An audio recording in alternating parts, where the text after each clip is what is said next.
여러분, 요즘 자영업자 말해 못하겠습니까? 너무 어렵습니다. 자영업자들이 진짜 이런 적 처음이다. 예. 하루하루 지날 때마다 억장이 무너집니다. 이렇게까지 이야기할 정도예요. 와, 참 심각하죠. 예. 그렇지만 어제 저녁에 할로윈데이잖아요. 이태원 거리를 잠깐 보여드릴게요. 어떠세요? 사람들 진짜 많죠? 예. 10월의 마지막 날 이태원 거리 인파입니다. 또 있습니다. 예. 10월의 마지막 날 홍대 거리 인파입니다. 뭐 엄청나게 많지는 않지만 홍대는 그죠? 그래도 굉장히 많아졌다 이렇게 볼 수 있는 거죠.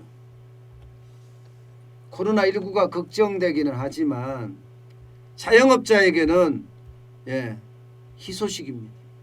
굉장히 좋은 소식이에요. 예. 문제는 이렇게 반짝하다 말다는 게 문제입니다. 반짝하고 만다. 코로나19라는 게요. 이게 장기로 계속 침체가 돼가고 있고요. 가끔씩 반짝반짝 할 때는 있습니다. 뭔가 특수한 날. 이렇게 젊은이들이 환호하는 할로윈데이 이러면 30일, 31일은 이렇게 반짝반짝 했습니다. 그렇지만 전체적으로는요. 계속 어려워지는 형국이 반복된다는 거예요. 그러니까 자영업자들도 미치는 거예요. 이게 가끔 한 번씩 이렇게 쭉 올라가 주니까 매출이 그때는 만면의 미소를 지었다가 또 평상시로 돌아오면 손님이 없어.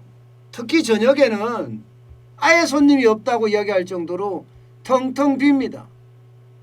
그러니 자영업자들은요. 이러다가 스트레스, 우울증 걸린다. 이런 말까지 나올 정도예요. 이런 말까지. 심지어 말입니다. 여러분 명동 이러면요. 제가 명동의 소식은 여러 번 전해드렸어요. 명동은요. 초토화라는 말이 딱 어울리는 말이라고 해요. 이게 명동 길 중에 말입니다. 그래도 사람들이 가장 많이 움직이는 길 번화가입니다. 여기가 명동 8길이에요. 빈점포 수두룩해요. 여기 들어가자마자 네이처 리퍼블릭 명동 월드점이 있었잖아요. 이거 없어질 정도예요. 없어졌지는 않았죠. 있긴 있지만 여기도 뭐 완전히 꽝이라고 이야기합니다. 꽝. 사람이 통행이 어려울 정도였거든요. 여기는요. 없어요. 예. 어디 그뿐이에요. 명동 8길만 그런 게 아니라는 사실이죠. 예. 대부분의 노점상들도 다 자리를 뜯고 골목으로 들어가면 들어갈수록 더 어렵다는 것이 명동이고 이태원입니다. 여러분 이 지표를 한번 봐주십시오. 지금 2분기에서 3분기로 갈수록 소규모 상가입니다. 소규모 상가. 소규모 상가 공실률 추이예요. 소규모 상가는요. 330제곱미터 이하를 말합니다. 330제곱미터 이하. 그런데 보세요. 이태원이 30.3%예요. 명동도 28.5%입니다. 30.3%면요. 최악의 경우에는 세 집 중에 한 집이 빈점포란 이야기예요. 세 집 중에 한 집이. 명동도 마찬가지예요. 거의 세 집 중에 한 집이 빈점포란 이야기예요. 여기는 뭐 아무래도 관광객을 상대로 하기 때문에 굉장히 어렵다는 이야기 아니겠습니까? 종로도 그래요. 종로도 10.2%예요. 공실률이요. 예. 서울 전체도 5.7%나 됩니다. 여러분 이게 소규모 상가의 공실률은요. 여러분 굉장히 낮습니다. 일반적으로 보면. 생계형 자영업자가 대부분이기 때문에 그 가게를 닫으면 가족의 생계까지 위협을 받아서 웬만하면 소규모 상가는요 여러분 이게 안 닫아요. 어떡하든 버텨냅니다. 어떡하든. 그런데 이 소규모 상가들도 이제는 닫는다는 거예요. 이태원에서 가장 번화한 거리가 어때요? 세계 음식거리입니다. 여기 1층 점포 17개 중에서요 5곳이 문을 닫았어요. 홍석천 씨가 방송인 홍석천 씨가 문을 닫은 것도 바로 이 거리에 있습니다. 이 거리에. 저녁에 손님이 없다고 이야기할 정도에 없다고. 굉장히 어렵다고 아예 입 밖에 내놓고 이야기하고 있습니다. 입 밖에 내놓고.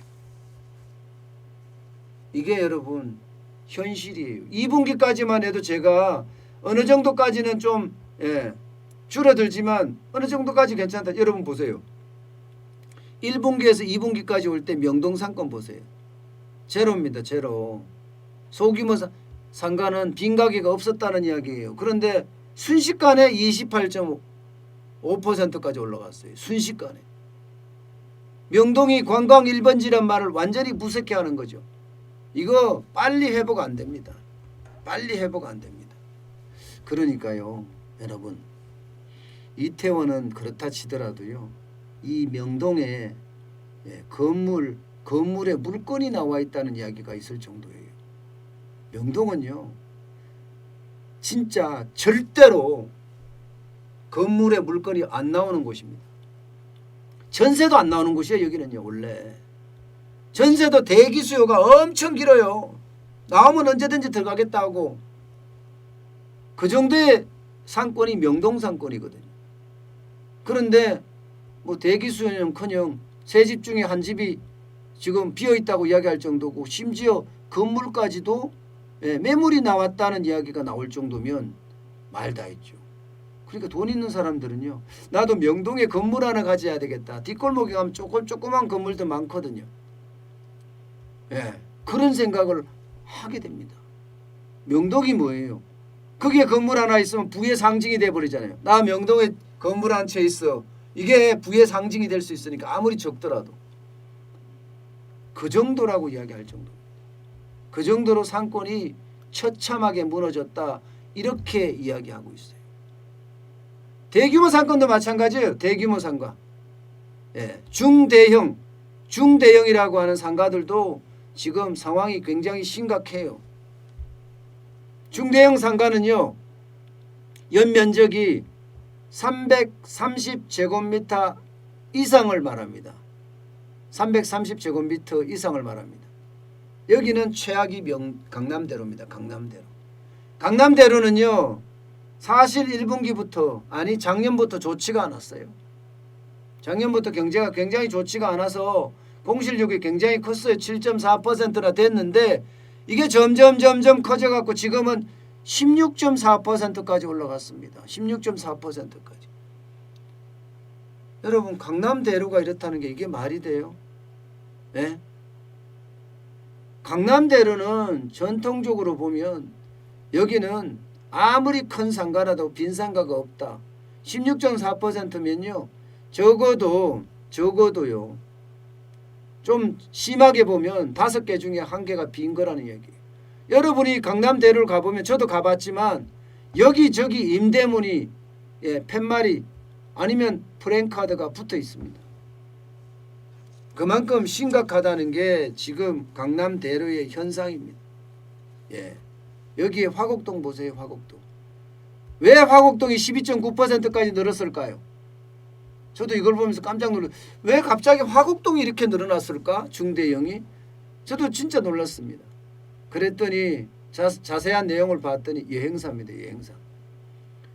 화곡동이 김포공항에 가깝고 인천공항에 가깝잖아요. 옛날에는 다 화곡동 근처가 여행사가 절비하다고 이야기했을 정도예요. 그런데 그 여행사가 줄줄이 망했다는 단적인 증거고요. 게다가 그 주변에 외국인을 대상으로 하는 식당, 그 다음에 바, 쉽게 말하면 감성 주점 이런 거죠. 혹은 퓨전 바, 뭐 술집 이런 거죠. 고깃집 이런 것까지 다 지금 여기는 어려워졌다는 이야기예요. 예, 여행사가 망하니까 덩달아서 다른 데도 자영업자도 같이 망했다는 그런 결과를 보여주고 있는 상황입니다. 서울 전체도 8.5%예요. 8.5%. 적은 수치가 아닙니다. 예.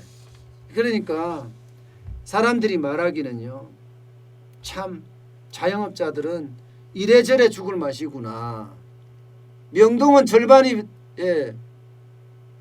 빈상가고 이태원은 거의 3분의 1이 빈상가니 이래서야 어떻게 자영업자들이 억장이 안 무너질 수 있겠느냐. 이런 이야기까지 하고 있어요. 참 명동에 가면 사보이 호텔이라고 있거든요. 아마 사보이 호텔은 굉장히 오래된 호텔이에요. 그게 1957년에 만들어진 호텔인데 그 사보이 호텔이 여러분 지금 9월부터 휴업에 들어갔답니다. 9월부터.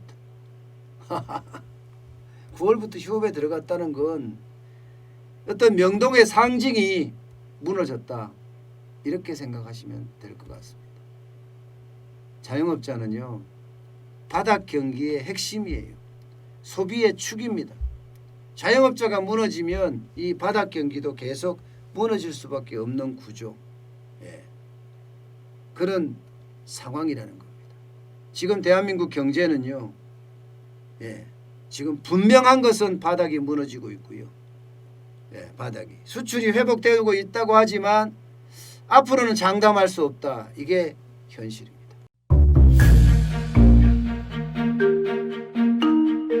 세종대왕과 샤넬 넘버5, 벤츠 자동차의 최고급 기종인 마이바흐의 공통점을 아시나요? 바로 침향입니다. 침향이란 동남아시아에서 자생하는 침향나무가 상처를 입었을 때 스스로를 보호하기 위해서 분비시키는 침향나무의 진액입니다. 진침향은 태국산 침향과 러시아산 녹용, 그리고 국산 홍삼, 백봉령, 산수유, 당귀, 숙지향, 꿀로 이루어진 침향환으로 만성 피로나 또 스트레스, 기력이 저하된 직장인분들, 또 수험생들, 연세 드신 어르신분들이 드시면 좋은 환입니다. 진침향 여러분들께 자신있게 권해드립니다.